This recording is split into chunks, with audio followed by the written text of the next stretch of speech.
एक बार कैलाश पर्वत पर माता पार्वती नंदी के साथ विहार कर रही थी।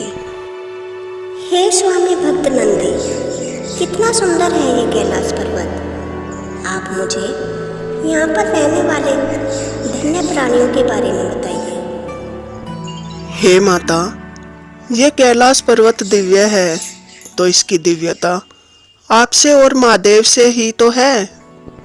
वह देखिए माता, वह छोटी सी हिरनी आपके दर्शन के लिए ही तो आई है। परंतु तभी देवी पार्वती की नजर एक निशाचर पर पड़ती है, जो धीरे धीरे नन्हे हिरनी की तरफ बढ़ रहा था। नंदी ज्ञात होता है कि वह निशाचर नन्हे हिरनी का शिकार करने वाला है, और नंदी के देखने से पहले ही वह निशाचर एक शेर का रूप धारण कर लेता है। हे माते, वह निशाचर नहीं, एक शेर है, और एक शेर तो हिरनी का शिकार करेगा ही। यही उसका नियम है, विधाता ने उसके भाग्य में यही लिखा है। और जैसे ही वह शेर रूपी निशाचर हिरनी पर हमला कर पाता, उससे पहले ही देवी पार्वती अपनी दिव्य दृष्टि से उसे स्तंभ कर देती है। वह निशाचर अपने असली रूप में आकर मदद की पुकार लगाने लगता है। हे गौरीजा, हे महागौरी, मुझ पर कृपा करे। मैं कई दिनों से भूखा हूँ, मुझे यह हिरनी खाने दे, वरना मैं कुछ ही दिनों में मर जाऊंगा। हे निशाचर, मैं तुम्हारी दुविधा समझती हूँ, परंतु यह हिरनी मेरी शरण में आई है। मैं इस पर आँच नहीं आने दूंगी। तू जो चाहे मेरी शरण में आ जा, मैं तुझे भूख प्यास से और निशाचर योनि से दोनों से मुक्ति दे दूंगी। हे देवी, इससे उत्तम और क्या हो सकता है? कृपा करिए और मुझे अपनी शरण में ले लीजिए। और हे देवी, अपने वचन के साथ साथ मुझे एक और वरदान दे। बोलो, क्या चाहते हो तुम? मेरी शरण में आए हो, खाली हाथ नहीं जाओगे। हे देवी, मेरा साथ आप कभी ना छोड़े, हमेशा मेरे साथ साथ रहे, बस यही वरदान चाहता हूँ। देवी पार्वती प्रसन्न हो जाती है। हे निशाचर, मैं तुम्हें 3 वरदान देती हूँ। पहला, तुम निशाचर योनि से मुक्त होकर सिंह योनि में आ जाओ, और निशाचर सिंह योनि में बदल जाता है। दूसरा, भूख प्यास के चक्र से सदा सदा के लिए मुक्त हो जाओ। तीसरा, मैं तुम्हें अपना वाहन बनने का सौभाग्य देती हूँ, और वह शेर सुनहरी ऊर्जा से चमक उठता है। मैं तुम्हारे मनोहर सुनहरी रंग के कारण तुम्हें सोमनंदी का नाम देती हूँ, और वह शेर खुशी खुशी माता का वाहन बनकर उनकी यात्रा पर उनके साथ चल देता है। हे नंदी, चलिए अब स्वामी के पास वापस चलते हैं। और माता पार्वती जब कैलाश पर्वत पर पहुँचती है, तो भगवान शिव उस समय ध्यान में थे।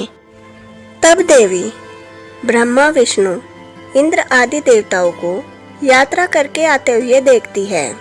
जब वे वहां पहुंच जाते हैं, तो देवी पार्वती बोलती है, सभी देवगणों को मेरा प्रणाम। आप अवश्य ही मेरे स्वामी से मिलने आए हैं, परंतु अभी स्वामी ध्यान में लीन है। उमा, हम महादेव से नहीं, देवी दुर्गा से मिलने आए हैं। यह सत्य है देवी, हम उन्हीं तनीसी देवी से मिलने आए हैं, जिन्होंने महिषासुर का वध करके महिषासुर मर्दिनी का रूप धारण किया था, और अब महिषासुर जैसे ही 2 अन्य राक्षसों ने संसार पर फिर से संकट ला दिया है। देवी, अब कृपा करिए और हमें बताइए, देवी दुर्गा कहाँ है? हम देवी की सेवा करेंगे और उन्हें प्रसन्न करेंगे, ताकि वह हमारी और तीनों लोगों की रक्षा कर सके। हे देवी देवताओं, आप मुझे बताइए, आपका संकट क्या है? हे देवी, आप कृपा करिए और हमें ऋषि कात्यायन की पुत्री देवी कात्यायनी से मिलवाइए, क्योंकि वही युद्ध कला में परिपूर्ण महाशक्ति है जो शुम्भ निशुम्भ जैसे महाराक्षसों का अंत कर सकती है। हे देवराज, आप माँ शक्ति का क्या गुणगान करते हैं। आप तो कभी शक्ति का रहस्य जान ही नहीं पाए। आप क्या मानते हैं वे महालक्ष्मी दुर्गा हम त्रिदेवियों से अलग है?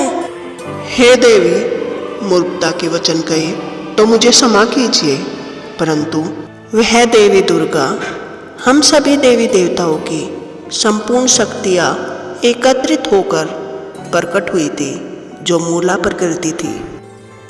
हे देवराज, कभी भी शक्ति में भेद न लाए। शक्ति यानी प्रकृति। जब पुरुष प्रब्रह्मण है तब प्रकृति आदि पराशक्ति दुर्गा है। जब पुरुष रुद्र यानी मेरे स्वामी है तब प्रकृति मैं यानी उमा है। और जब पुरुष नारायण का रूप रखता है तब प्रकृति लक्ष्मी बन जाती है। और जब पुरुष विधाता का रूप धरता है तब प्रकृति वाणी बनकर उनका सहयोग करती है। इनमें से कोई भी किसी से श्रेष्ठ नहीं है। हे देवी, अगर ऐसा है तो आप ही देवी दुर्गा का रूप धारण कर लीजिए, हम आपको ही अपनी दुविधा बता देंगे। और तभी देवी पार्वती में से लाल वर्ण की ऊर्जा प्रकट होती है और देवी पार्वती देवी अंबिका का रूप ले लेती है। सभी देवी देवता आश्चर्यचकित हो जाते हैं और उनके सामने नतमस्तक हो जाते हैं। हे देवी महादेवी, हमारी पुकार सुनिए। देवी लक्ष्मी और देवी सरस्वती जाकर देवी की सेवा करने लगती है। देवी लक्ष्मी की नज़रों से मां अंबिका में उन्हें भगवान विष्णु दिखाई देते हैं और सभी देवी देवता माता की सेवा करने लगते हैं। कहो ब्रह्मा, क्या चिंता है तुम्हारी? हे देवी, तीनों लोग संकट में हैं। शुम्भ निशुम्भ दानव तीनों लोगों में आतंक मचा रहे हैं।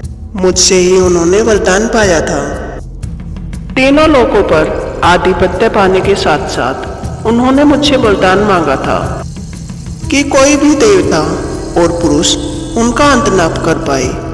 केवल कोई कुंवारी कन्या जो गर्भ से न जन्मी हो वही उनका अंत कर पाए। हे देवी, आपका तो अपनी माता के गर्भ से जन्म हुआ है, फिर शुम्भ निशुम्भ का वध कौन करेगा? और तभी आकाशवाणी होती है, मैं करूंगी। और तभी देवी अंबिका का सारा प्रकाश और ऊर्जा उनसे अलग हो जाता है और देवी अंबिका की त्वचा काली पड़ने लगती है। उनकी आंखें लाल हो जाती है और देवी क्रोधित हो जाती है।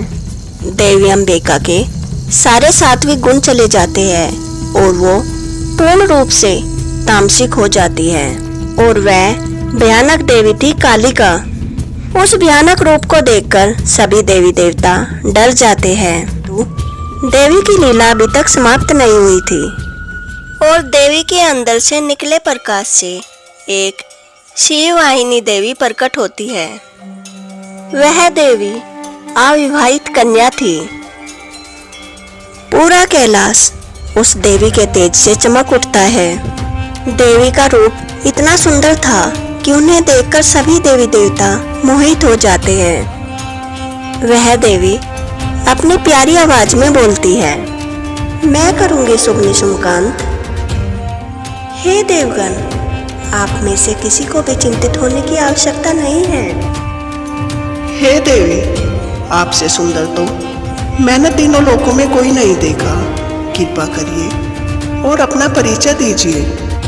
देव, मैं हूँ महासरस्वती, संसार के सभी सात्विक गुणों की पराशक्ति। हे देवी, आप पर्वत पुत्री अंबिका के कोष से प्रकट हुई है।